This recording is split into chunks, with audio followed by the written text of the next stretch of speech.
Good morning, everybody. Welcome to the Breakfast Club of New Jersey. And the Breakfast Club of New Jersey is one of the oldest and most consistent job seeker support groups in New Jersey. It was founded right after the events of 9/11. And so in 2001. So Breakfast Club recently celebrated a 19th anniversary. It was started by a few professional friends who met regularly over breakfast.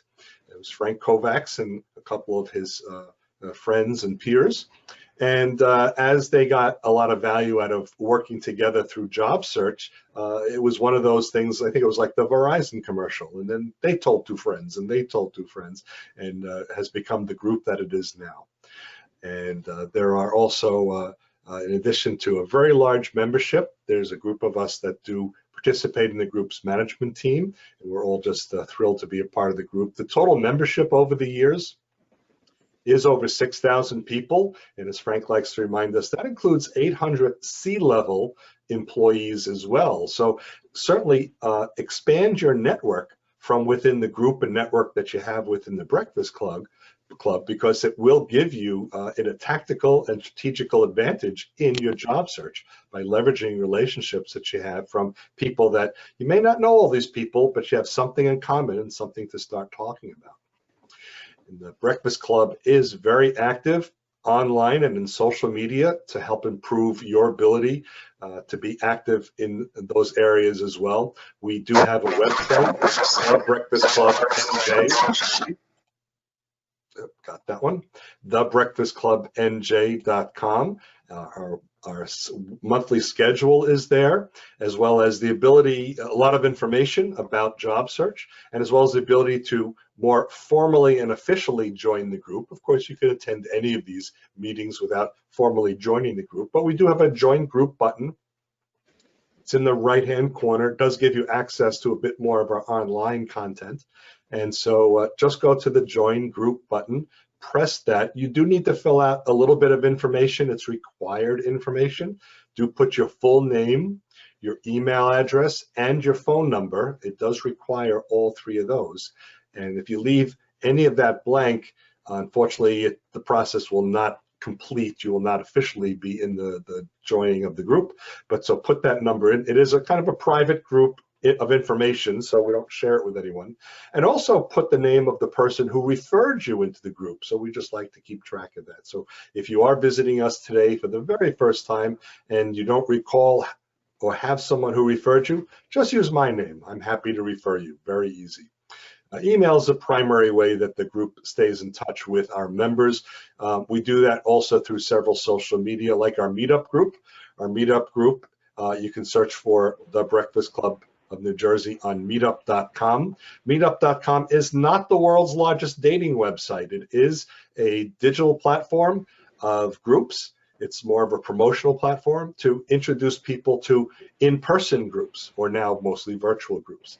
Our meetup group has over 3,400 members. It's a very active group, so you can stay in touch with members. You can post comments. So do join our meetup group. It is one of the ways that we do communicate with our existing and new members. We also have our Yahoo group, and many of you may have heard Yahoo Groups is going away, but right now Yahoo Groups is still open until mid-December. Our group is over 2,400 members, and it is another way that we are communicating among each other. The Breakfast Club of New Jersey will be transitioning from Yahoo Groups, most likely to groups.io, and the team that's working on that will export all the names and email addresses from the Yahoo group and upload it into the groups.io. So if you're already in the Yahoo group, that new group will already be taken care of for you. But also another means of saying hello to people, promoting some positions that you have, or read through it to see if others are promoting positions of interest. It's really all things job search for you to either acquire or contribute. The only thing that Frank says that is that, you know, you keep it job seeker oriented. It's not for non-job related activities. If you have a boat or motorcycle to sell, do that on Craigslist, but not on our group. We do also have our LinkedIn group with over 1,800 members, very active group as well. Great, of course, while you're in LinkedIn anyway, be active in our group and also build up your LinkedIn profile, because LinkedIn likes that people are active, that their members are active on LinkedIn. And one easy way to be active on LinkedIn, of course, is using our LinkedIn group. Ask questions, seek advice, promote other functions, whatever is of importance to you. And you could also find us on Twitter and Facebook. Adrienne Roman is our social media goddess here, so she keeps us up to date and keeps us current with all of that, except of course for the content that we individually contribute to all of these online sources as well. So in just a moment, I will turn the meeting over to Jerry Payton. Jerry and I are on the leadership committee, along with Adrian and George and Haresh and others. And so I will turn it over to Jerry to introduce Bill. But just want to remind you, we are going to have the slide deck made available later. This video will be on our YouTube channel. Just go on YouTube and look for the Breakfast Club NJ. We do ask that you keep your microphones on mute, again, just to make sure there's no unexpected background noise or interruptions during the program. But Q&A is going to be throughout the program. For Q&A, we do use chat. And if you've got the app open right now for GoToMeeting, in the upper right hand corner are a couple of icons. You might see one that looks like two people. It's got the number, I think, 42 over it. That's how many people are right now on the call active. Next to that is kind of a little cartoon call out, a circle with a little tab at the bottom of it, and that's chat. So click in there and then put any of your questions. Bill and I are going to be monitoring chat all through the program, so we can take questions, your questions, as they come up in relation to any of the slides that Bill is showing. And so we want to try and make, even though this is a webinar, we want to try and make this as interactive as possible. And if you have got questions, and it's not unlikely that we will, that it'll be nice and easy for us to answer them in a timely fashion. As for your video, you're welcome to keep that on or off. It's your choice. It tends to be a little bit friendlier if you can keep it on, but no worries either way. And when the meeting is over and we wrap up in just a little while, we are going to keep this session open just to have open networking. We will turn the recording off at that time. And it just becomes an opportunity for us to like hang around the room the way we used to at the Days Inn. So we'll be hanging around the virtual room for a little while and talk about anything that's important. We can chat about if you have a specific question for your own job search coming up, or just want to chit chat with friends. So that's what we have coming up. And so that's it. So glad everyone is able to make it this morning. And so now I'll just turn the meeting over to my good partner here, Jerry Payton. Thank you so much, David, and good morning to everybody. And thanks for showing up today. We have a great speaker for you today, who is an expert in the financial area, which we cover a lot of topics, but we like to bring in Bill every year around this time, because a lot of the medical decisions related to financials that have a big impact on income, especially for those in transition, need to be made. And so Bill has been kind enough to come for us for the last number of years there. So let me give the introduction right now of Bill LaChance is an independent financial advisor based in Chatham, New Jersey. Bill offers a unique flat fee program and focuses practice on those going through or contemplating a career transition. Prior to launching his financial planning practice, Bill spent 22 years in corporate finance in the retail industry, and before that was a CPA with a large accounting firm. Bill's also an enrolled, authorized agent for the IRS, and also provides tax consulting and preparation services. I'd now like to introduce Bill LaChance. Bill. Morning, everyone. Here, I'll share my screen. We'll get the thing rolling and get my presentation up. Yeah, so good morning, everybody. Yeah, Jerry mentioned a little bit of my background. I started in public accounting. I was working for one of the big CPA firms. Went back to get my MBA, ended up in the retail industry, spent 22 years in corporate finance. In the retail, I was based out in Minneapolis with Target, and then jumped over to Best Buy. And then in 2005, came east for a job change with Best Buy, took a job working with the field organization, essentially the stores. But I also knew that was kind of a nice to have, not need to have job, and I knew it was probably going to go away at some point. So in 2009, right when everything had tanked out, I said I better have my plan B ready to go. So I took the course to be a certified financial planner at Fairleigh Dickinson, If they can maybe at some point that might need to make that transition. And then my job was finally eliminated in 2013. And so I had to make a decision to make. At the beginning, I was kind of going back and forth between trying to find one more job or starting a business. And so I started network. I literally typed into Google job networking New Jersey, and out popped the Breakfast Club. And so back in September of 2013, I stopped in on a Saturday morning, and I've been in touch, involved pretty much ever since. But anyway, I did decide to start that business, got it going in 2014, and then kind of had my niche about working with people on job transition. And so, I've been speaking at a number of these groups over the years. So that's a little bit about me. So the presentation today, is really not designed to be everything you'd ever want to know about job transition. That was not necessarily the intent, but it was trying to get some of the key things that, let me just kick to the agenda, something where maybe there's some points that you may not necessarily be fully aware of, was the idea. And so it feels like we're jumping around a little bit, but that was the idea, essentially. So let me just start out. So like David mentioned, I tend to come here in January, into November rather, because we're in the open enrollment period for the Affordable Care Act.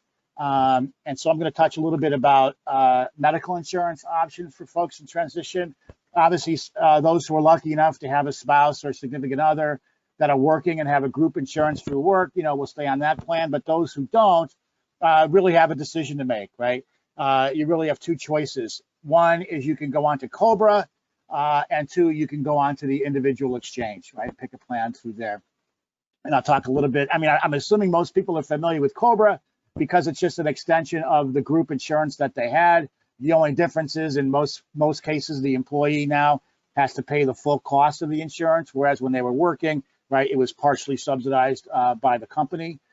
So it can be quite expensive, as many of you may be well aware. And when you do lose your job, you do have, and you're going to leave the group insurance, you do have a 60-day window to switch out of and not take COBRA, for example, and move on to the exchange. And so, we'll talk about whether that, might or might not make sense. And really, a lot of it's going to have to come down to whether or not you qualify for a subsidy. So on the chart that we're looking at here, and I'll use the excuse me, family of four as an example. If your income is going to be below $104,800 for the year that you're looking for insurance, so let's say somebody's thinking about signing up for insurance for 2021, which would start January 1. If the 2021 income is going to be below $104,800 for a family of four, you'd qualify for a subsidy. And what that subsidy is really a tax credit that the government is giving to you in advance. So let's just say, for example, that the unsubsidized health insurance cost is going to be, I don't know, $1,200, let's say, for whatever plan that you're looking for. Okay, but if income falls below 104,000, then you're going to get probably a fairly significant subsidy. It may come down to like say $500. It could be any, depends on what the income threshold is, right? And have pretty significant subsidy. And so what the government is doing is they set these thresholds, and that 104 is basically 400 times the poverty level is where that number comes from for each size of the family. And so what they're really doing is they're saying, hey, listen, somebody making, let's say a family of four making $90,000, okay, should be able to afford X, right? It was really somewhat arbitrary, but that's how it works. They say should be able to afford $500 a month in premiums. If the premium is $1,400, then we're going to give them a $900 a month subsidy. That $900, as I mentioned, is a tax credit getting paid to you in advance by going to the insurance company, right? So you pay $500, the government pays $900 insurance company. The insurance company gets their, $1,400 premium in that example. Okay. So, and then what happens is that premium gets reconciled at the end of the year. So basically, when you do your 2021 taxes, you would put an estimate of $90,000. If your income comes in at $95,000, you're going to have to pay a little bit back to the government in the form of a higher payment or a lower refund. And vice versa, if your income comes at $80,000, you're going to get more money back at tax time, right, as it gets trued up. Now, in theory, you're supposed to go in and update if you're going to have a significant change in your income from your estimate throughout the year, right, which would adjust the premium subsidy during the year. Any questions on that before I get rolling too quickly here? There are no questions at this time. Oh, what happens to projected Oh, there income it is is, below? Yeah, so it's below the prior year. Yeah, so so basically, again, the key here is it's based on next year's income. It doesn't matter what the prior year's income was, right? So if your income, now you may have to justify it, right? So let's say, last year's income was 150,000 and this year it's going to be 75,000 for whatever reason that you think, okay? You put 75,000 in, now the government may ask for, hey, why is it going down? They might want to see an income reconciliation. I've worked with a few clients so far this open enrollment, getting those reconciliations put together, and then you have to use some kind of documentation. What we often do is take the 2019 tax return and we say, here's what the income was, and just so you know, it's the adjusted gross income.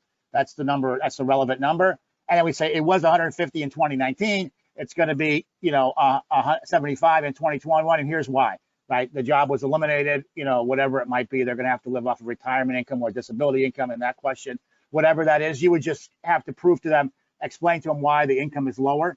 But again, it does not matter at all. All right, ultimately, what your income was in the past, 2019 or 2020. All what matters is you're anticipating what your 2021 income is going to be. So people ask the question, of course, in job transition. Well, I don't know what my 2021 income is going to be because I'm obviously looking for a job and I don't know if and when I'm going to get that job, and my income can be dramatically different if I do, which is certainly true. So what I recommend for folks is that they, if they're going to go this route, right, you're going to want to assume low. In other words, my going in assumption is assume that you are not going to get the job. Right, and what income can you certainly count on? You might have some certain amount of unemployment that's going to come in through next year, right? You may have interest in dividends that are coming in because it's all of that adjusted gross income. You may have to be forced to take money out of a retirement plan, an IRA, or a 401k, and that's going to be taxable income. So what do you know for sure? And then only put that amount. And the reason why is that there's a second subsidy here. And that's the one in red. So again, for the family of four, if you drop below 65,000, now is there not only a premium subsidy, which is a sliding scale, right? So the premium subsidy starts at 104.8 for a family of four, and it just gets lower and lower as your income gets lower and lower. But then when you fall below 65.5, a second subsidy comes in, which is called a cost sharing subsidy. And what that does is that lowers the deductibles and the copays, you're out of pocket. So these plans are set up in tiers, essentially, right? You've got what's called a bronze tier, a silver tier, a gold tier, and a platinum tier. And the idea is with the bronze tier, you have low premiums or lower. A lot of people would not say they're not low, right? But they're lower, okay? But then you're going to have a higher deductible and a higher copay. And so it works out on average across a large population that in that situation, ignoring the premium, the participant would pay 40% of the cost, and the insurance company would pay 60.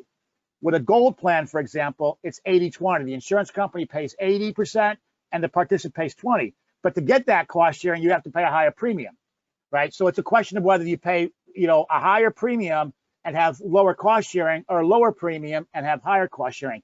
The insurance company is somewhat indifferent, right? Over a large group, that should work out. So they make the same amount of money, whether you take the silver or whether you take the gold or whether you take the bronze. But it may be different for your specific situation. So you have to kind of do the math, right, to figure out which is the optimal. And what they do is they say, if you pick a silver plan, and you can only get this cost sharing subsidy if you pick a silver plan, which is the 70-30 cost sharing, okay, then what happens is you get this discount. And there's 3 breakpoints in that red bar. And when you get down close to the green bar, the cost sharing can be significant. Like I was just working with some folks, right, where a single person might have a deductible of $300 and an out-of-pocket max of $800, right, for the entire year, right, as well as a very low premium. They're paying, $27 in annual premium, right, for the year. So the question about whether COBRA or the ACA is going to make sense really depends on whether or not you're going to get a subsidy. Unsubsidized, it's going to, there's a good chance that COBRA will be less expensive, although I've seen cases where that's not the case. Right, the insurance that was offered through the companies was not very good and was quite expensive. But I've seen other cases where the group insurance is actually pretty good. But if you're going to get a subsidy, and that subsidy is going to be $1,000 a month or something, it's not likely that that's going to be more expensive than COBRA. So the question, though, is, well, would you potentially have to pay back that subsidy? And the answer is yes, but I still argue for going low. I'm sorry. So the premium subsidy, as I mentioned, gets trued up. The cost sharing subsidy does not get trued up. So if you estimate low and then it turns out your income comes in higher, yes, your premium subsidy will get adjusted. You'll pay that back at tax time, but the cost sharing does not, right? If your deductible was $375 and should have been $1,000, they're not going to now go make you pay back that difference, okay? So that's the reason to go low. So I've seen situations where people estimated their income higher, thinking they might get a job, and that they didn't get the job, and now they pay higher, right, on their co-pays and deductibles than they otherwise would have, because it works the other way. If income comes in lower, too bad, too sad, right? They're not going to let you adjust for that.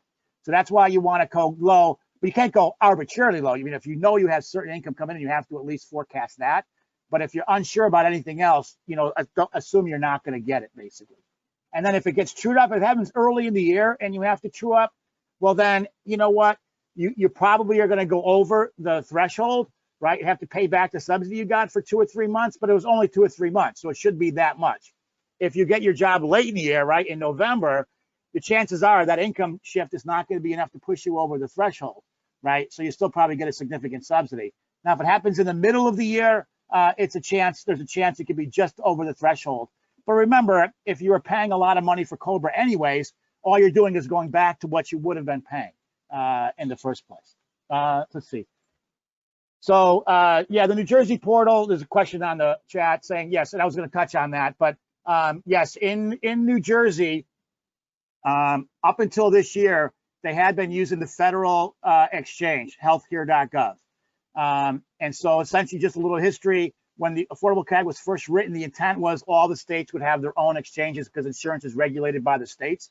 But a lot of the Republican states, right, because it was sort of an anti-ACA at the time, said we're not going to build that infrastructure. And so the Obama administration at the time created a federal portal that states that didn't want to build their own portal could use. New Jersey had a Republican governor at the time, and so opted to do that. And so New Jersey was on the healthcare.gov federal exchange. When Murphy came in, decided to make the switch, taking a couple years to get there, over to their own exchange called Get Covered New Jersey. It's starting in 2021 with that. The process is actually the same, doesn't really make any difference in all honesty. And in fact, I think I've helped probably 5 or 6 people sign up so far for 2021. And I would say that the New Jersey exchange is actually easier to use than the federal exchange. And they also extended the deadline, which is really the reason they wanted to do it. They have more flexibility. So the federal deadline you had between November 1 and December 15th to sign up. That was open enrollment, was 45 days. New Jersey extended that through January 31. So you've got more time to make that switch if you want. I think it was anything else that I talked about. So in general, if you're going to qualify for exchange, and also think about it, is if your COBRA is going to end in the middle of next year, you got to want to think about, should you just sign up for the exchange at the beginning of the year, right? Because of the fact that if you wait to the middle of the year, you're going to have to start with a whole new deductible again, right? Because it's not going to carry over from whatever your COBRA deductible was. So if you're not going to make it through all of 2021 on COBRA, you really want to think hard about whether you should switch to the exchange in January of 2021. Okay. And obviously consider all of the costs, right, when making that decision, not just the premium, but what is your co-pays, what is your deductible, to figure out whether COBRA or the exchange would be more cost effective. Okay. Cost sharing should silver plans applies in all states. That is correct. So the cost sharing is only available on silver plans, and that is true in all states. Let me see if there's any other questions that popped up. Yeah, that was it. Okay, any other questions on this before I move on? All right, Not in the chat, no. Okay. So next slide, a couple other points on medical to think about. So for those who are not familiar with HSAs, health savings accounts, which are not the same as FSAs, flexible spending accounts, right? Flexible spending accounts essentially are a use it or lose it, right? You set money aside pre-tax, you have to pick the amount, and you have to use it up by the end of the year or else you lose it, right? And you can use that really with any medical plan potentially. Okay, with an HSA, you can only get an HSA with a high deductible plan. But unlike an FSA, it lasts forever. It's a separate account, right, with a bank typically, and you can invest money in there if you want. You can buy mutual funds on Vanguard or Fidelity or wherever, and so think about it as acts more like an IRA, right? And the reason they do this is that the theory is that if people are in high deductible plans and they have more out of pocket, they're going to be more judicious about going for medical care, right? And be more picky, basically, and it'll be lower cost. That's the theory anyways. And so as a sweetener, to get people to want to take those high deductible plans, they offer this HSA, which is really the best investment vehicle out there, period. You know, I recommend my financial planning clients that they max out their HSAs even before they max out their 401ks, right, or their IRAs, you know, once you get past the company match. Because unlike an IRA or 401k, you put the money in pre-tax, just like the IRA or 401k. But when you take the money out, it's not taxed as long as it's used for medical expenses. And you keep this account open the rest of your life, and it can be used for Medicare. You cannot contribute to an HSA when you're on Medicare, but you could draw from it that you put in the past and use it to reimburse yourself for your Medicare premiums. So you will eventually use it up. And worst case, right, if you're over 65 and you don't use it up, there's no penalty, right? You just take the money out, and if you don't use it for medical expenses, you use it for something else, you have to pay the tax, so it acts exactly like an IRA or a 401k. So the only really risk is if you decided you needed to tap that money before you got to age 65. So the HSA is a great investment vehicle.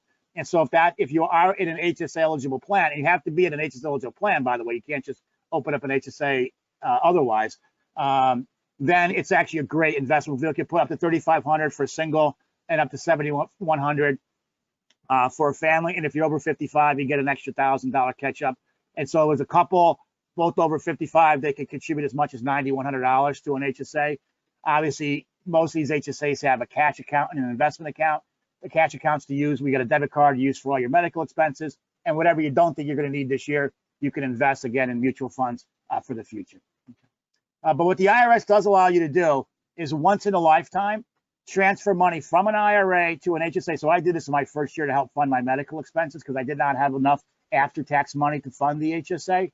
Now, you don't get a tax deduction because that money is pre-tax to begin with. But now when you take it out to pay for your medical expenses, right, it's not going to be taxed. Where if you took it out of the IRA if you took it out of the IRA, it would be taxed. So they do allow you that once in a lifetime chance to essentially fund your HSA from your IRA. Okay. The other couple of things, withdrawals from a 401k or an IRA are not subject to the 10% penalty. Early withdrawals if you're under 59.5, which I'm assuming most people are aware, right? I'll talk about a little bit of nuance with the 401k, but in general, when you're under 59.5, if you withdraw from a 401k or an IRA, you have to pay the tax, but you also have to pay a 10% penalty. That 10% penalty is waived if it's used to pay for medical expenses in excess of 10% of your adjusted gross income. Okay.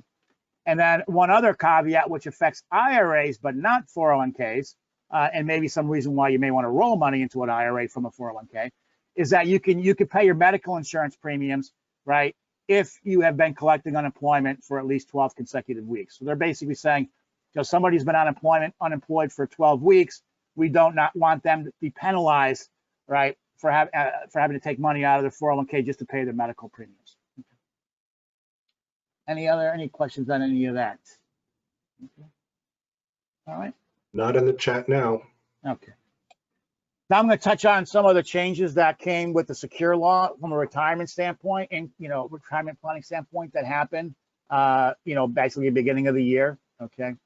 So here's a few things, right? They eliminated the maximum age for IRA contributions. In the past, you couldn't contribute to an IRA, a traditional IRA, after you turned 70.5. They've gotten that maximum age. You still have to have earned income, but if you're working, if you're working and you're over age, you're 75 and you're still working, you have earned income, and your income is below the thresholds where you can, well, actually, I should say you can always contribute, but you can only deduct it if you're under a certain income threshold to get the tax benefit. But now you can, contribute to an IRA as long as you want, as long as you have earned income.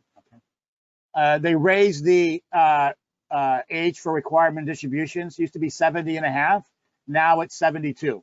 So the year that you turn 72, you now have to take RMDs. And so as far as the year, whether you were born in the early in the year or the later half of the year, you either got one more year or 2 more years, right? Because it went from 70 and a half to 72. So depending on when your birthday was, you either got an extra year or an extra 2 years before you have to start taking your money out. And again, just for those who are not familiar, right, the government is giving you incentive, right, in a 401k or an IRA, okay, to save for retirement.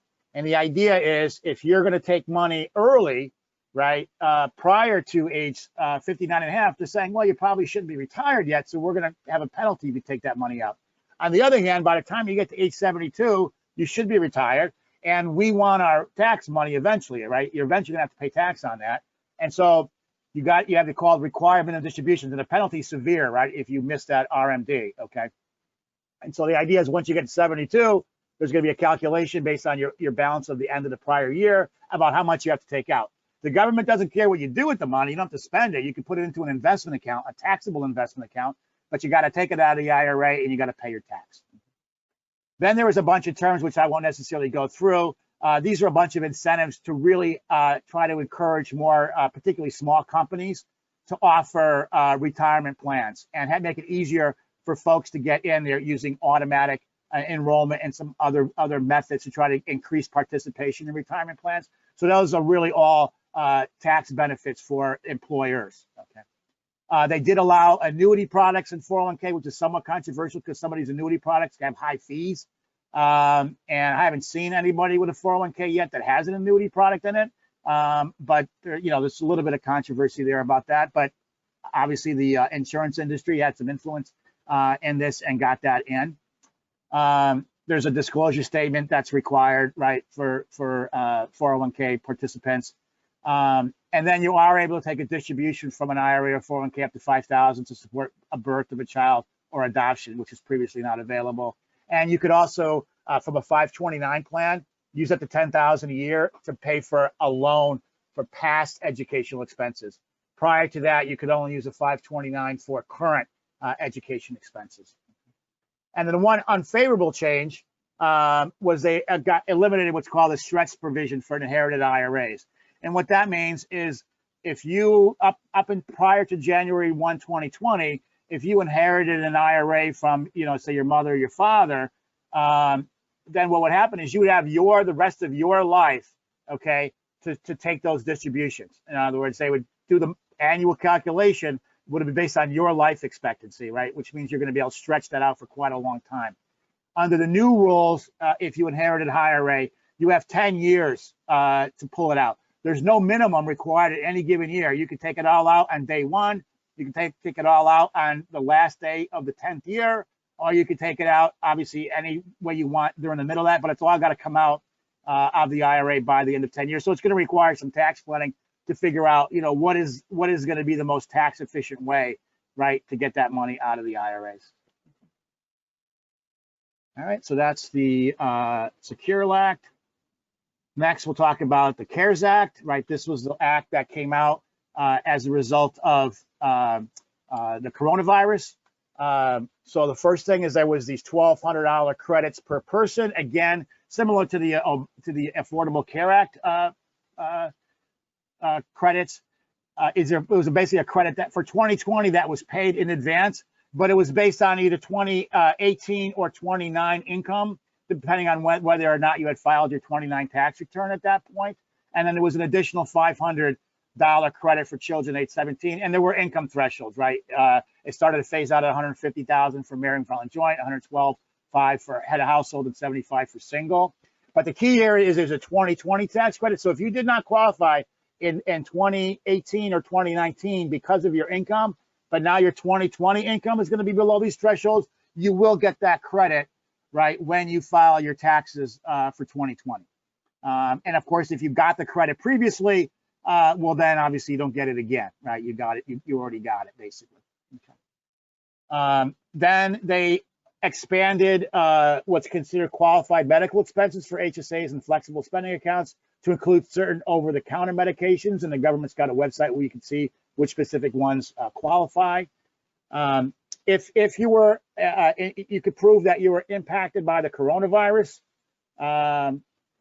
you can take a penalty-free distribution up to $100,000 in 2020, and then you got to repay it over 3 years. And you could actually spread that income out over the 3 years if you wish, right? So you take it all hit in 1 year and then drive you into a potentially higher tax bracket. I do a question. The $1,200 is not income. The $1,200 is a credit, is a tax credit, and not income. So it's not taxable. There's another credit, Bill, just a little bit earlier from Hal. Is employer-supplied disability income considered earned income? Employer, yeah, if the employer pays for the disability, oh, maybe I misunderstood that question. I apologize. Yes, if the way disability works is if the employer is paying the premiums, disability income is taxable income to you. If you pay the premiums, okay, then it's not taxable. So I have seen most companies, right, pay the premiums, and so most disability that you get, if it was from your group plan through work, is going to be taxable. Obviously, if you buy disability insurance on your own, right, then you're paying the premium, that's not taxable. But I have seen a few companies, because it really benefits the high earners, actually make their employees pay for their long-term disability, so that if they do collect, it will be not taxable, which is a big deal if you're somebody collecting, you know, the big number of disability, right? So you're much better off in that case paying the tax on the or paying the premium, but then getting all that disability tax.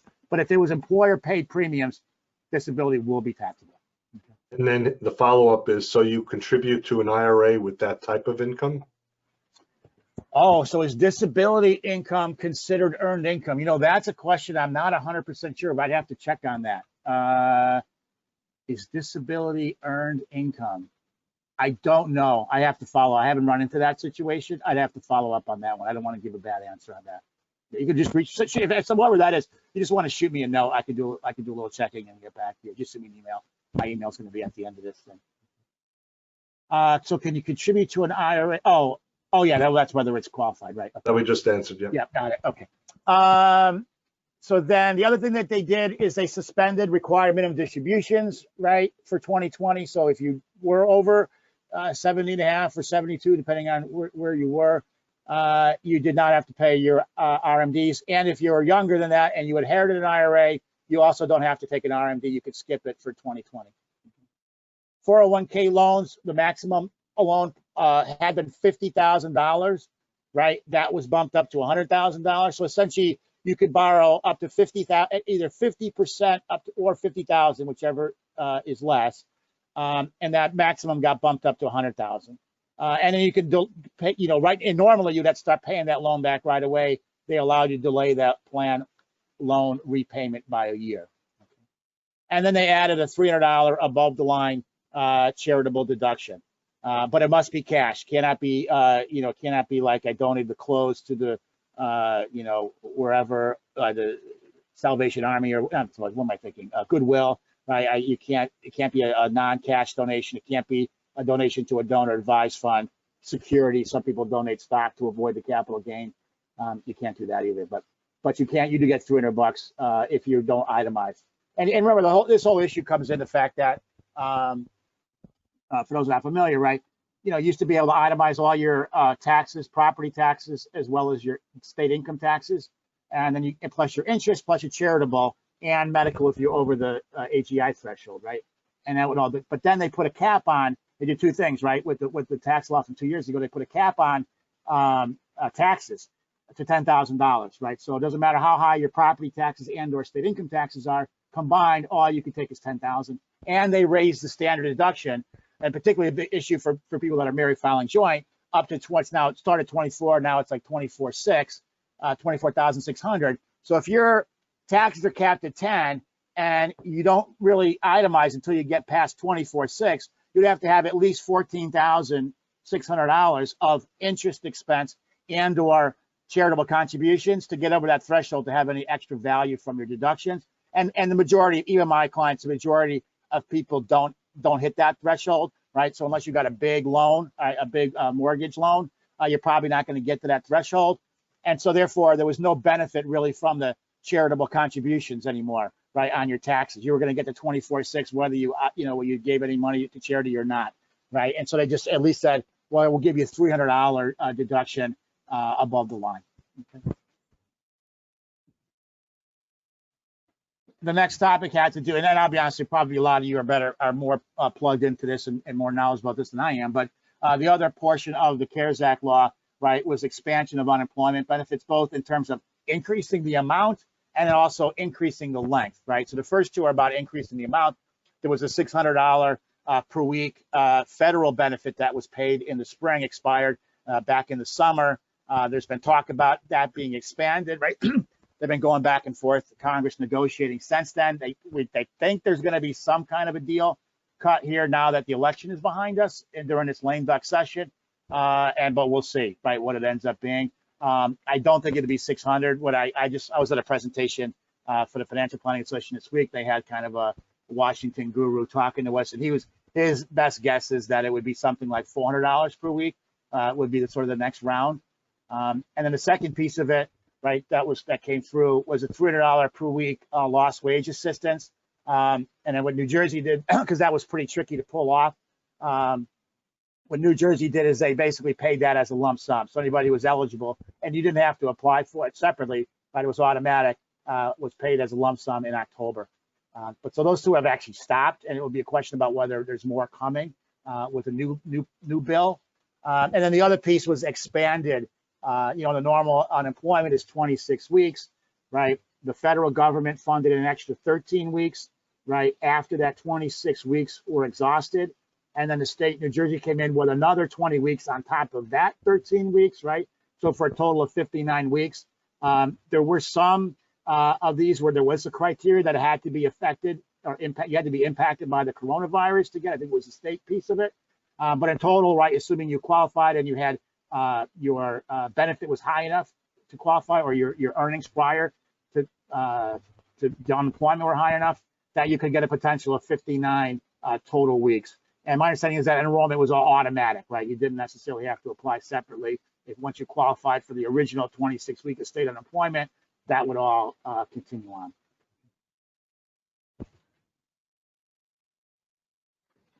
So now I'm going to get into some sort of tax planning strategies that may come into play. And really this all comes to do with the fact that, when you're in a job transition, you potentially have this situation, right, where you're going to have significant changes in income from year to year, right? So you may, and I'll just use my job, as I mentioned earlier, was eliminated back in 2013, right? I had worked through August. I had, earned a bonus. I got paid out a severance. I had used deferred compensation at work to help fund my kids' college education. I got paid out a big chunk of that in that year, right? I had to exercise I had a limited time to exercise all my stock options. So my income was very high, right, in that year 2013. Okay, that was in a very high tax bracket. Okay. Then I go ahead and start this business, right?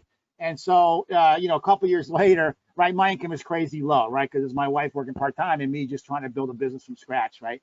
And so because of these big shifts in income, okay, that does open some potential for tax planning, right? And the idea is you want to pay the tax in the year where your rate is the lowest, right? So these are some things, or this is examples of things you do in the year where you're in the low tax bracket. So this would be in the following year, for example, if you don't get a job right away, or you think your taxes are going to be low, your income's going to be low that year. So the easiest thing to do, obviously, to bring income in is a Roth conversion. Okay, so for those who are not familiar, right, there are two types of IRAs out there. There are traditional IRAs, which is what most people are familiar with. You either put pre-tax money in through work, like if it's a 401k, for example, or if it's an IRA, right, you would basically get a tax deduction, right, assuming you're under certain income thresholds, on your tax return. So it's either way, it's pre-tax, okay? Then at gross tax deferred, and then when you pull the money out, which you have to starting at age 72 for sure, okay, you pay tax on that money as it comes out because you've never paid tax on it, okay? The other type of account that's out there is called a Roth IRA or a Roth 401k. With a Roth, the difference is you put after-tax money in. There's no pre-tax, there's no tax deduction up front, but then that money grows tax-free. And then when you pull the money out later, you don't pay any tax on it.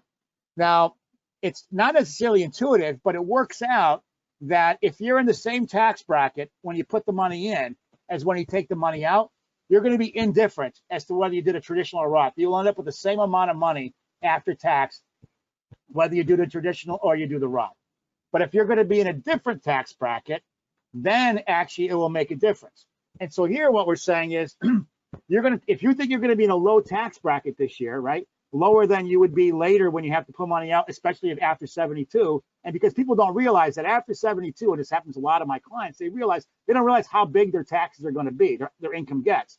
You know, once you start having to withdraw from the IRAs or their 401ks and you're required to, and you're collecting Social Security, and some number of people also have some kind of a pension, right? That all adds up, right? And that puts you potentially into a higher tax bracket, right? When you're post 72 than when you're in your 60s, right? So the other time this type of strategies come into play is not just for people in transition, but for the people that are sort of semi-retired or retired, right? That's what spend a lot of our time working with my clients are. It's mapping that out year by year about when you want to pay the taxes. And so the easiest tool to do that for is Roth. So all you're going to do is take money out of a traditional IRA, move it to a Roth IRA, and there's no limit, right, as to how much you can do. And basically, what happens is you pay the tax. But now you're paying the tax, let's say, at a 12% rate because you're in a low bracket, that if you waited, right, until you had to require them in distributions, you might be at a 22 or 24% rate. So, and so by taking that money and doing that Roth conversion now, you just saved, 10% tax, right, on that amount, okay? Other things that you can do when you're in a low bracket, for those that are in the 12% bracket, so for example, married filing joint less than 80,000 or single less than 40,000, the capital gains rate for that, if you're in that bracket, is 0%. So if you've been sitting on Apple stock or something for a while and you didn't want to sell it because you didn't want to take the capital gains and pay the 15% tax on it, if you happen to be in a low tax bracket, you could sell some of that, right, and pay 0% tax on it. So again, another part of the tax planning we do is to figure out if clients need cash, right, where are they going to get it from and what's going to be the most tax efficient, right, over the long run. And this is another avenue. If you're over 59 and a half, right, you can just take money out of your IRA, pay the tax on it. I've seen situations where people automatically defer to taking money out of their taxable account because they don't want to pay the income tax on the IRA. And all that does is build up the IRA. So when they get to 72, they have these huge requirement of distributions that push them into a really high tax bracket. Okay. I see a question pop up. Can Roth conversion wait until the following year as we can? No. They used to have a do-over called a Roth recharacterization, where you could do it and then you could undo it in the following year if it turns out it wasn't the best strategy. Now you can no longer do that. So basically, what I do with my clients that are doing this, that are in their 60s and executing the strategy, is we literally do a tax forecast. That's what I spend the last 2 weeks of the year in December doing, is we nail down the tax forecast because we know exactly what, right, their dividends, their interest, everything else is going to be, capital gains, distributions, all that. So we can get the exact amount of the Roth conversion because there's no do-over. Once you do it, if you go over a particular threshold, it's too late. You can't undo it.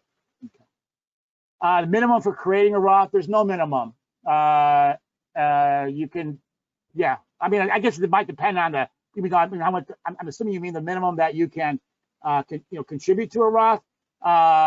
There is, I mean, it's depending on the broker dealer, but I think most of them, they don't really have much. If it's anything, it's like $100 or something. But yeah, you can just, it's like opening up any other brokerage account, right? And you can get them at, Fidelity, Vanguard, wherever, E-Trade.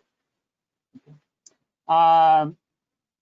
So then, yeah. So anyways, so the point was, that client would have been better off taking money out of their IRAs instead of taking it out of their taxable account, right? So if you're in a low bracket and you need money, take it out of the IRA. You have to pay tax on it, but you're gonna be paying tax at a low rate. Okay.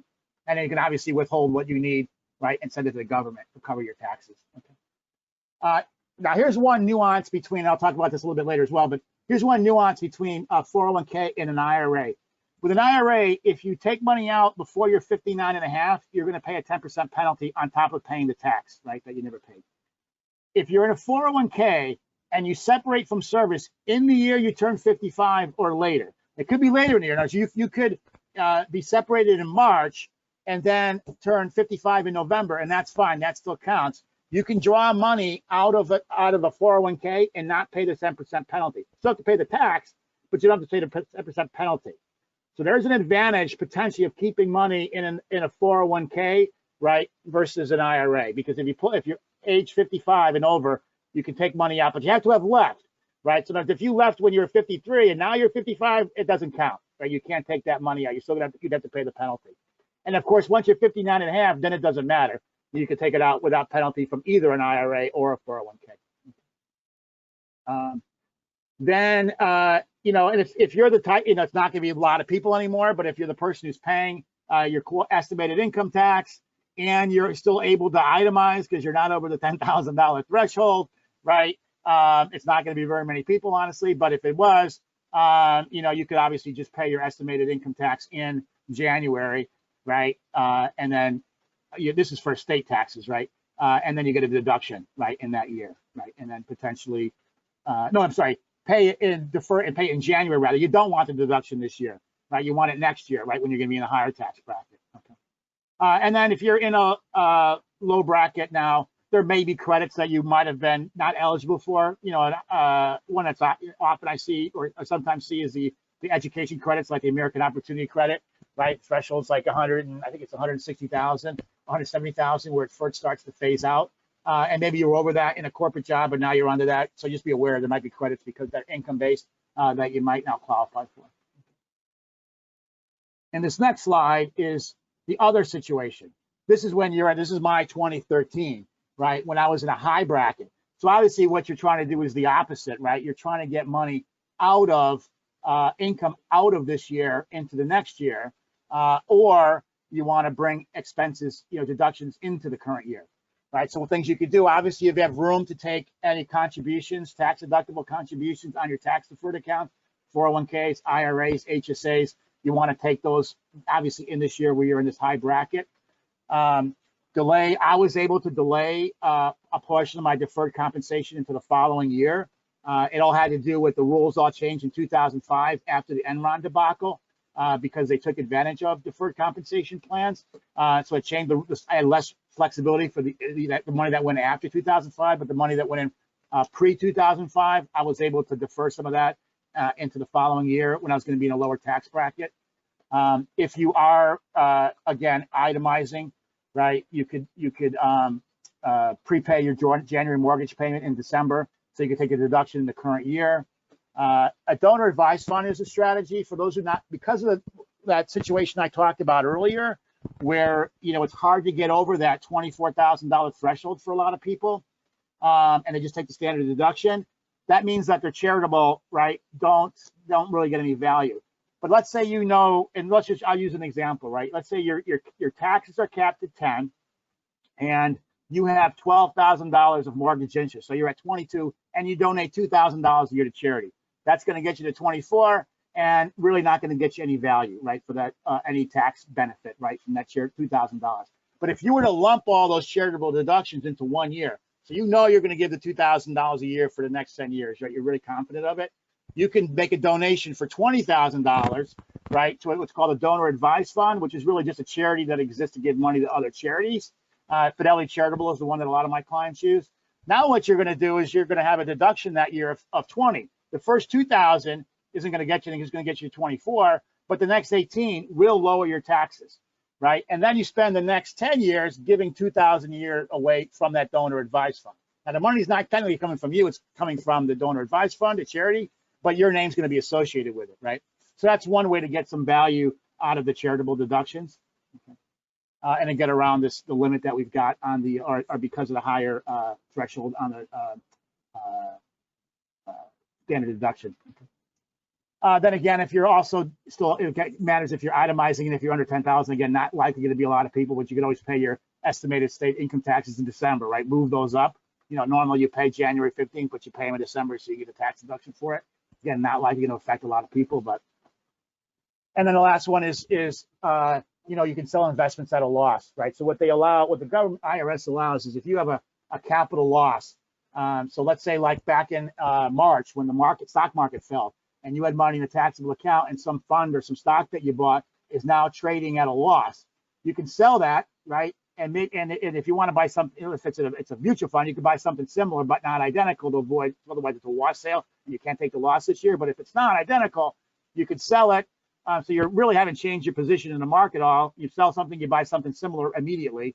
Okay, but now you've got a realized loss instead of unrealized loss, and they're going to allow $3,000 a year of that loss to get taken against your ordinary income, which would now be at a high rate. And then whatever you don't take this year gets carried forward. So I've got clients that literally have been carrying forward losses since 2009, right? Or like 2008, they took a big loss on something, and every year they take 3,000, right? And it'll eventually, get drained, and then it just gets chipped away over time. But so there is it's called tax loss harvesting. But so if there's an opportunity, you got something trading at a loss, you can take that loss and lower your income. Then the question comes, I left my company. Should I leave my 401k where it is? Should I move it to the new company, or should I roll it to an IRA? And here are some of the pros and cons. There are really two that I see, two main advantages to keeping money in a 401k or a 403b. One is the availability of loans, right? So you can borrow, as I talked about earlier, right? The loan provision got kicked up to 100,000. You can borrow from a 401k. You cannot borrow from an IRA. So, but here's the kicker, right? That's not going to work out of your old company 401k, right? Almost no company is going to allow you to borrow money from a 401k where you're no longer employee, because they want to be able to deduct the loan repayments from your income, from your pay, basically. Okay. So if you're thinking you may need to or want to take a loan against your 401k, then what you're going to want to do is roll that to your new company 401k when you get a new job, basically. And then you can borrow against the new company's 401k that's now significantly larger because you just had a rollover from your old company. Okay. Instead of having to wait for that to build up. Okay. The other situation is what I talked about earlier, that if you're over 55, you can take money out of a 401k and not pay a penalty, whereas you would pay out of an IRA. So what I generally recommend for my clients that are in that time frame, right, age 56 or something, when their job's eliminated, sit tight, leave the money in the 401k until you turn 59 and a half, just in case, right, you want to take that money out. Okay. If neither of those apply, then it's often advantageous to roll over to the IRA for a few reasons. One, that's not likely to apply to a lot of folks here, but you could take a first-time home buyer withdrawal up to $10,000, no penalty. The qualified higher education expenses, I'm actually doing this myself this year. You can take money out of your IRA to pay for college expenses with no 10% penalty. Now, you do have to be aware that that's income, right? So if you're qualifying for need-based financial aid, that withdrawal is going to increase your income and lower your financial aid. So what I did is I waited until my younger son was a junior in college, because the FAFSA that does the financial aid is basically 2 years prior, right? So for his junior year, okay, or for his senior year, the 2019 is going to be the year that counts for his senior year financial aid, okay? And therefore 2020, when he's actually a junior, right, I can take money out, pay for his college, and not have to worry about the impact on financial aid, because it's not going to affect, the 2020 is not going to affect any of his financial aid calculations. Same thing with 2021 when he's a senior. Okay. And then there's also a no 10% penalty, as I mentioned before, to pay for medical insurance if you've been collecting unemployment, but that's only if you have an IRA. That does not count for a 401k. So if that's your situation, you'd have to roll the money over to the IRA first and then take it withdrawal. With an IRA, you're going to have much broader investment options. Usually with a 401k, you got, depends. I've seen all over. I've seen some for as little as 7 or 8 options. I've seen some with 20 or 30 options, but generally there's going to be limited, right? With an IRA, you can buy anything in the world pretty much that you want. And a lot of it has to do with fees, right? So 401ks are getting better, but I'm still seeing a lot of 401ks that have fairly high fee funds. And the reason is that it's better for the sponsoring company, because what happens is let's say they do a deal with a company, a plan sponsor that puts you into high fee funds. You're paying that fee, that gives income, right, to the plans, to the investment company, who can then say to your company, your sponsoring company, hey, you know what, we won't charge you at all for your 401k administration. And the reason they can do that is because they're collecting fees from the participants, okay?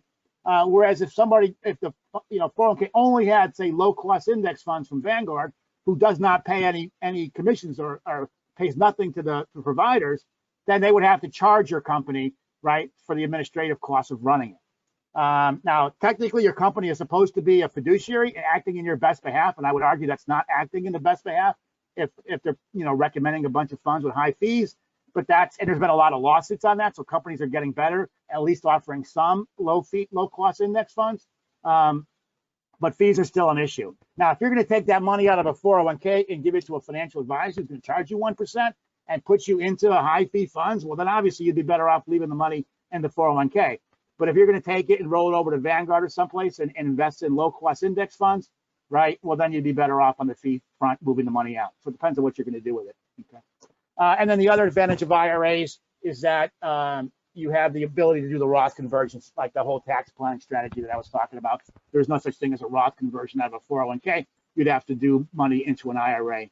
And now, not all companies will allow this, but if some companies, you don't have to pull it all out, right? You could do a partial rollover to the new 401k, do the rest of it to an IRA, right? If you want, let's say you wanted to get the loan, so you put $200,000 to the new 401k, so you can get a $100,000 loan, and then put the rest into an IRA. Some companies won't allow that. You either got to take it all and move it to one place or not. It all depends on the rules of the company with a 401k.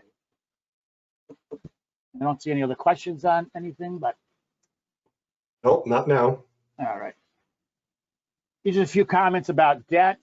If it's been a tough stretch and you've had to incur some debt, right, because of cash flow issues, it's just some things to think about. Obviously, try to tap your lower rate sources of credit first. Home equity loans are generally low rate. If you've got a cash value life insurance policy, for example, you might be able to borrow at a relatively low rate before you take on like credit card debt or something, right? That's got a high rate. Okay. Understand the rates you are paying if you do have credit card debt. Cash advances are often, taxed at a higher rate, right, than your regular purchases, that sort of thing. Verify your credit reports annually, right? They're required, the credit bureaus, to allow you access to your credit reports at least once a year. Remember, you're now getting the raw data. I mean, the way the credit industry works is there's these bureaus, right? Equifax, Experian, that collect all the data from all these different vendors and retailers, everybody that you do transactions with, okay? And they basically pull all the data together, and then an algorithm gets applied towards that data to come up with a score. The most well-known one is FICO, a company called Fair Isaac. They basically run an algorithm against the data at the credit bureaus and come up with a FICO score, which is what the banks, everybody uses to evaluate your credit.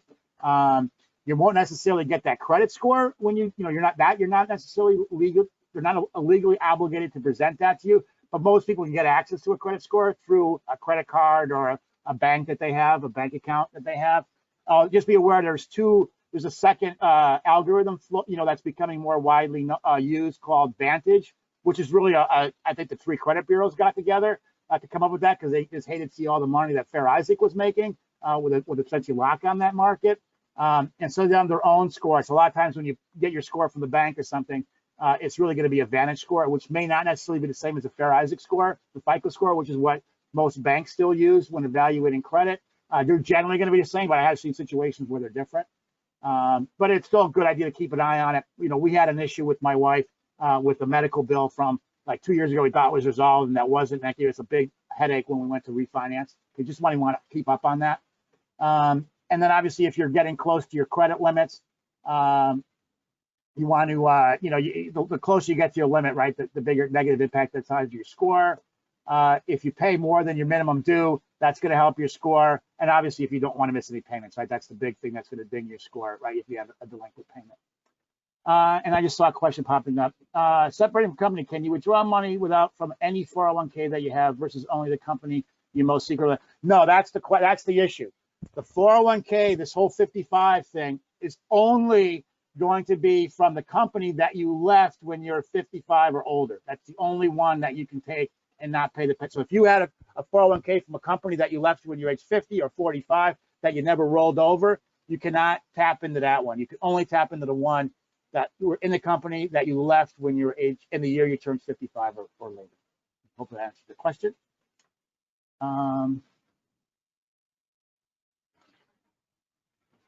A couple points on college. Obviously, if your situation has changed, especially since now the FAFSA got backed up, a few years ago, what happened was let's say, for example, you've got a student who's a senior in high school right now. Okay, you're going to fill out the FAFSA. You could start filling out as of October 1. Okay, and in the old world, right, you would have used 2020 income, right, for that.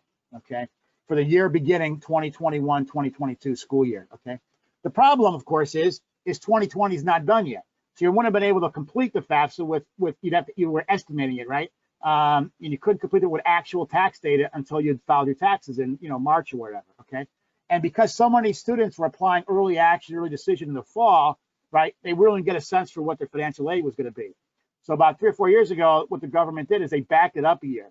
So now, if you're applying for a student is senior in high school, starting college in September of 2021, you're going to use 2019 data, right? Tax return data from 2019 to project out the income for the 2021-2022, or your financial aid for the 2021-2022 school year. Okay, so because it's backed up so much, if your financial situation changed, you made a lot of money in 2019, you had your corporate job or whatever, and now all of a sudden you're in job transition. Okay, you're in a very different financial situation than when you were when you filled out the FAFSA, right? And so, the first thing you got to do is obviously reach out to the financial aid office to see if there's anything that they're going to be able to do, right, to help you with that. In this case, it would be like a student now that used the 2018 income, right, and now it's 2020 and income's a lot different. Okay, doesn't mean all schools are going to have the flexibility to help you. The money could be tight at a lot of these schools, particularly the state schools, but it's certainly not going to get it if you don't ask. And as far as merit aid, this is just more of a general idea that, if anybody does have high school students, right, looking at colleges, right, just realize that most of the financial aid that's given out these days is not need-based, right? It's merit-based. So if for whatever reason some student's not going to qualify for need-based financial aid, okay, and you really don't want to pay the full boat, right, at a school, you got to take a hard look at merit aid.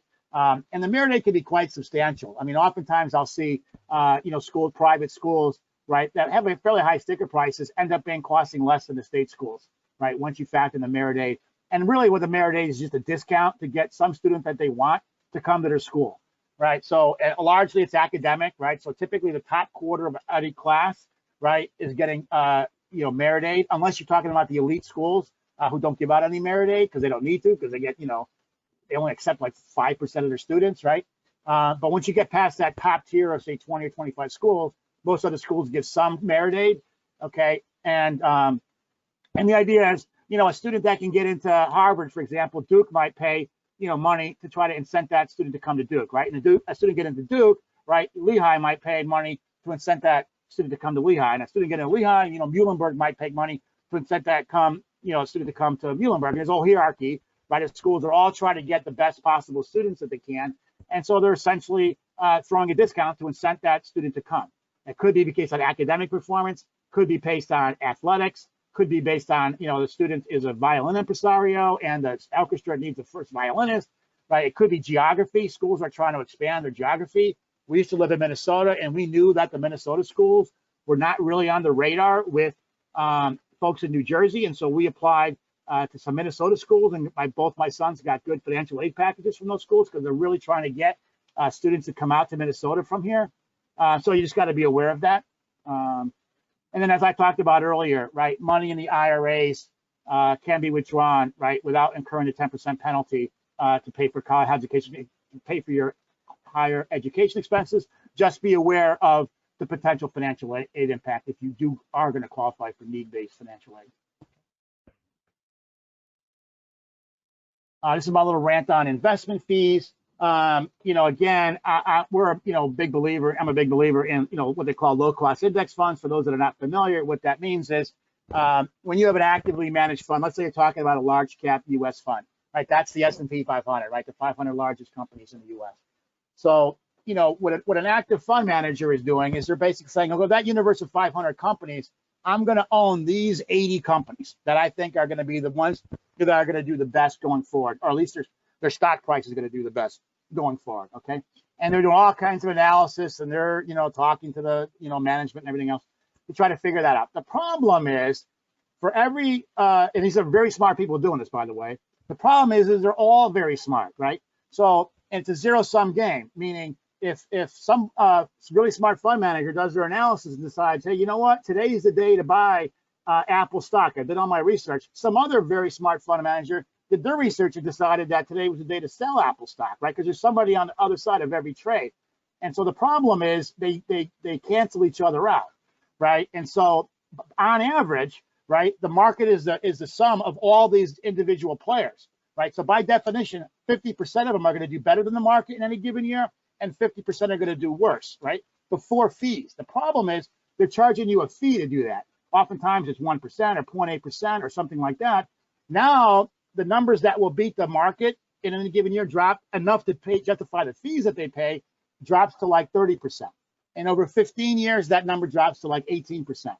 So it's easy to see after the fact who were the 18% that did better than the market, right? Enough to pay for their fees. But it's impossible to know that at the beginning. Doesn't matter after the fact. You wanted to know that up front. And there's all kinds of studies, and there's just no correlation, right? And so the better strategy that which we're believers in is forget all of that, right? You buy what's called an index fund. What an index fund is, instead of picking the 80 best stocks or whatever, it owns all 500 stocks, right? You don't try to decide whether Apple's going to do better than General Motors, is going to do better than Amazon or whatever relative to their stock price, right? You just buy them all and you go with where the market goes, right? And you don't try to time it or outsmart it, basically. And, and doing that would have returned, 8%, right, in the stock market over the last, 20 years, right? And your fees are very low. Now your fee on a fund like that might be 0.05% instead of 0.85%, right? Because there's just a computer owning 500 stocks. Nobody's doing analysis or anything.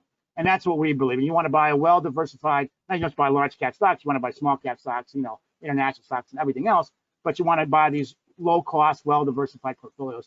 And you can see the 1%. And so the reality is, it's not likely that you're paying somebody 1%, right, that they're going to end up beating the market enough, right, to justify that fee. And that 1% over time makes a big difference, right? So over 30 years, somebody with a $250,000 portfolio with that 1% compounded over 30 years is going to mean their ending portfolio is going to be less by than 600,000, right? And you can see obviously what happens, right, if you had a bigger portfolio, right? The numbers can be pretty staggering, okay? So just be really aware. It doesn't seem like it's a lot of money, but it really adds up over time. You want to be aware of the fees, okay? And then for my last rant really is about Social Security. Most people in the country, I'd say right now, about half the people in the country take Social Security at the earliest possible age, which is 62. And then most of the rest take it near their full retirement age, which right now is 66, but it's going to be creeping up towards 67 here over time in the next few years, okay? Very few people, I think less than 5%, take it at 70, which is the latest you can take it. But for most of my clients, I recommend that they wait till 70. And then the reason being is that it really has to do with, people talk about the break even, and the break even between 62 and 70, somewhere around age 79 or 80, right? So if you live past 80, you're going to make more money by waiting. If you die before 80, you'd make more money by taking it earlier. But I actually don't think that that break even date is the best way to think about it, because the whole point of retirement planning, right, is to make sure you don't run out of money during your retirement, right? So I'll look at these 4 boxes, right? So the upper left box says you filed at 62 and then you got hit by a train, right, at 72, okay, or hit by a bus at 72 and you died, right? So, or you get a heart attack or whatever that might be. So the issue is, certainly you will be better off, right, if you're only going to live to 72 if you file at 62. And vice versa, if you knew you were going to live to 95, you will be much better off, right, filing at 70 than filing at 62. You can see the amount collected over your lifetime would be $600,000 more, right, by waiting till 70 as opposed to taking at 62 if you live to 95, okay?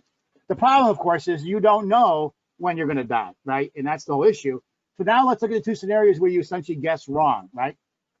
The bottom left box, right, says, okay, you file at 70, but then 2 years later you get hit by a bus, right? So you did not, it is true, you did not get as much money, right? 100,000, well, 170,000 less than you would have got had you filed at 62. But the reality is you're now dead at 72. In other words, you should have made it to 72, right? From your financial planning. If you had any kind of financial reasonable retirement plan, you didn't run out of money at age 72.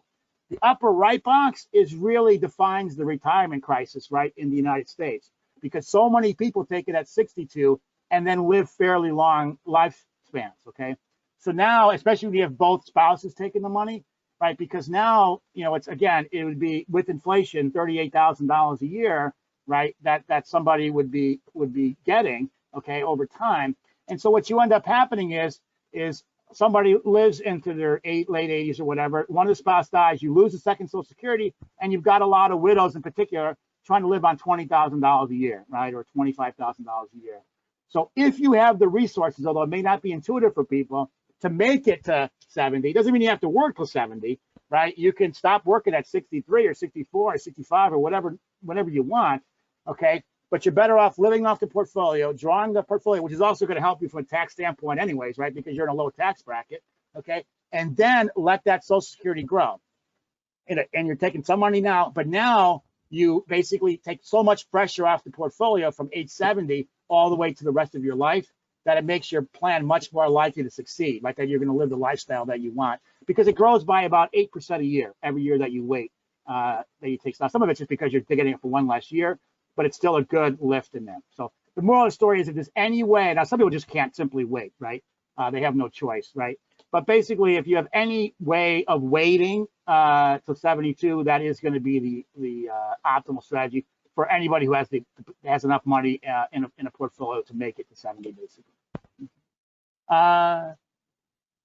What do you think about 401ks, a lower fee, 0.4, but have a 4% account charge? Well, the $4 account charge is not going to matter to anybody. And now 0.4 is not that low. I'm assuming you might mean 0.04. If you mean 0.04 for the fees in the funds, that's pretty low. 0.4 is not terribly low. Again, index funds have fees that are 0.05, 0.06. So 0.4 is like, 10 times that, basically. So really have to look at what specific fees you're talking about. The $4 account charge, that is nothing. Yeah, I wouldn't worry about that. And the only other thing that I had then was just, so as I mentioned, I started this firm, and I just started on my own, right? Literally, I'm not associated with any big companies or anything. It started in spring of 2014, right? So we're coming up on 7 years. And so, and I've got my 60 clients, right? I've got a partner, he's getting close to hitting his capacity on clients. I've got somebody that's going to be joining us here in the next couple of weeks. But if there's anybody that thought they would want to do this, it's been very rewarding for us, for me in particular. It took a while to get this thing ramped up, obviously. But if you've got the financial wherewithal to get through this sort of transition, doing this work, especially, again, we focus particularly on taxes and tax planning. People really appreciate it. We keep the investment side very simple. But anyway, if there's somebody thinking about doing something different, there's a fair amount of work, just in all honesty, to get prepared for this, right? You have to pass the CFP exam, have to have some kind of tax designation, to do it. But if it's something that you're interested in, feel free to reach out, and I can let you know what we do and whether this is something you might want to do. So, and that's all I've got, unless there are any other questions. Right, so this is an opportunity. Yeah, please put your questions in chat. And while Bill is still here and on the line with us, be happy to answer those for you. His contact information is, of course, on the slides now. And what I'll also do is I will also put that in chat, just so that you have it if his slide disappears. Yeah, Dave, do you want me to just send you the deck then to get it to everybody? How do you want to get the deck? Sure. Yeah, send it to me, and between Adrian and I will work that out. Okay. So when you have a chance a little later, thank you. All right, I'll turn my screen off. And okay. Well, Bill, yeah, thank you very much. Always a treat. The rules, the laws, the nuances of this change every year. And it's good that you're on top of it, and certainly we are very appreciative at the Breakfast Club that you're a fan of and member of the Breakfast Club as well, and one of the friends that help bring information to our attendees and members. So thank you very much. And do remember, for those of you who are currently age 65 or older, it is a Medicare assignment, so you can change your plan or invest or sign up. Bill can help you with that as well, so certainly feel free to reach out to him with that as well. That ends, is it December 7th or December 15th? The Medicare enrollment ends? December 7th, yeah. December 7th, right? And the ACA goes through January 31st. Oh, very good. And so if you've got questions about switching over to the ACA, if you're not yet 65, if you're 65, you can enroll in Medicare or make your adjustments. Also remember, if your household is such that you were 65 and Medicare eligible, but somebody else in the family is not, they are not 65, they are not eligible for Medicare right now. So you cannot cover the whole family on Medicare just because you're 65. Bill will be happy to answer those questions for you as well.